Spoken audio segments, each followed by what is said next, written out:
भारत माता को आज़ाद करवाने के लिए हजारों क्रांतिकारी बलिदान हो गए थे।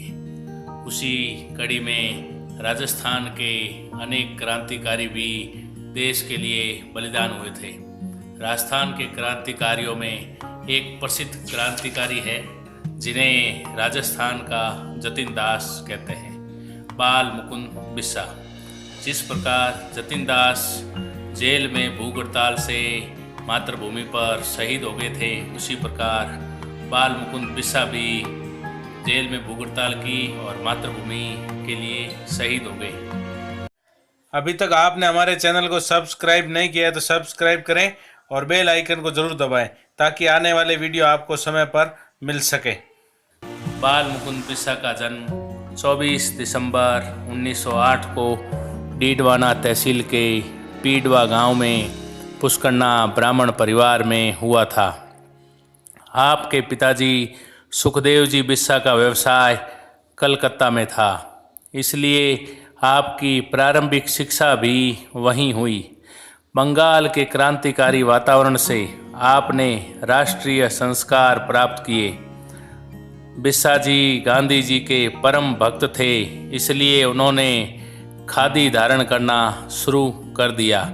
1934 ईस्वी में ये जोधपुर आए और मारवाड़ चरखा संघ की एजेंसी लेकर खादी भंडार शुरू किया। ये सच्चे अर्थों में कट्टर गांधीवादी थे। गली गली में घूमना, खादी का प्रचार करना आपका कार्य था।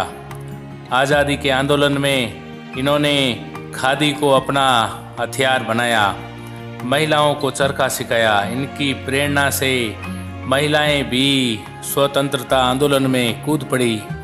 आपने जीवन भर खादी धारण की। सन 1940 में जब जोधपुर के मुख्य क्रांतिकारियों को रियासत ने जेल में ठूंस दिया, तब बिस्सा जी जेल से बाहर थे। उनको क्रांतिकारियों ने जेल से बाहर रहकर स्वतंत्रता आंदोलन की गतिविधियां जारी रखने का काम सौंपा। जो काम उन्हें सौंपा गया उन्होंने बखूबी किया। बाद में उन्होंने जवाहर खादी भंडार शुरू किया, जो उस समय की जोधपुर की राजनीतिक गतिविधियों का प्रमुख केंद्र बन गया और कार्यकर्ताओं का एक संगम स्थल बन गया। सन 1942 जोधपुर में जय नारायण व्यास के नेतृत्व में भारत छोड़ो आंदोलन प्रारंभ हुआ। इस दौरान बाल मुकुंद बिस्सा को भी 9 जून 1942 को बंदी बनाकर जेल में डाल दिया गया। जेल में बिस्सा जी ने देखा कि राजनीतिक कैदियों के साथ बड़ा ही दुर्व्यवहार होता है। तब सभी क्रांतिकारियों ने राज्य सरकार से निवेदन किया कि उन सभी के साथ उचित व्यवहार किया जाए, पर सरकार ने कोई ध्यान नहीं दिया। अतः सभी क्रांतिकारियों ने अनशन करने की घोषणा कर दी। इसमें बिस्सा जी अग्रणी थे। जून महीने की प्रचंड गर्मी में भूख हड़ताल करना कोई सहज कार्य नहीं था। फिर भी सभी क्रांतिकारी अपने प्रण पर अडिग थे।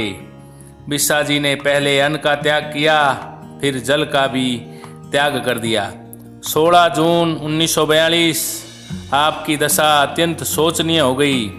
थोड़ा लू का भी प्रकोप हो गया था।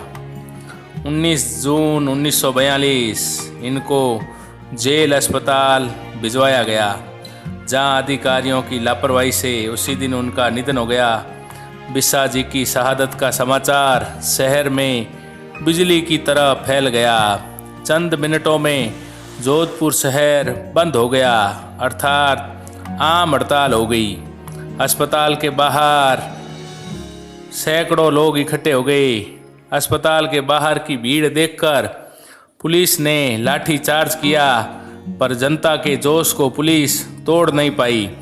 उपस्थित क्रांतिकारियों ने बिस्सा जी की शव यात्रा को जुलूस के रूप में नगर में घुमाने का निश्चय किया, पर प्रशासन ने पाबंदी लगा दी। अर्थी में शव का मुंह खुला रखा गया ताकि जनता अपने प्यारे देशभक्त का अंतिम दर्शन कर सके। उस दिन नगर के दरवाजे बंद कर दिए गए, लेकिन उस जमाने में लगभग 1 लाख लोगों ने मीलों पैदल चलकर बिस्सा जी की अंत्येष्टि में भाग लिया। जोधपुर के इतिहास में यह पहला अवसर था कि नगर के दरवाजे बंद किए गए और पहला ही अवसर था कि जोधपुर में किसी लोकप्रिय जन सेवक की शहादत पर इतनी बड़ी स्वतः स्फूर्त आम हड़ताल हुई। आज बिस्सा जी की स्मृति में जोधपुर के जालोरी गेट सर्कल पर उनकी मूर्ति स्थापित की गई है और उस सर्कल का नामकरण भी बिस्सा सर्कल किया गया है। जोधपुर वासी उनकी प्रतिमा को देखकर आज भी गौरव का अनुभव करते हैं। धन्य है वे माता पिता, धन्य है वह जाति, धन्य है वह धरा जिसमें ऐसे परम देशभक्त हुए।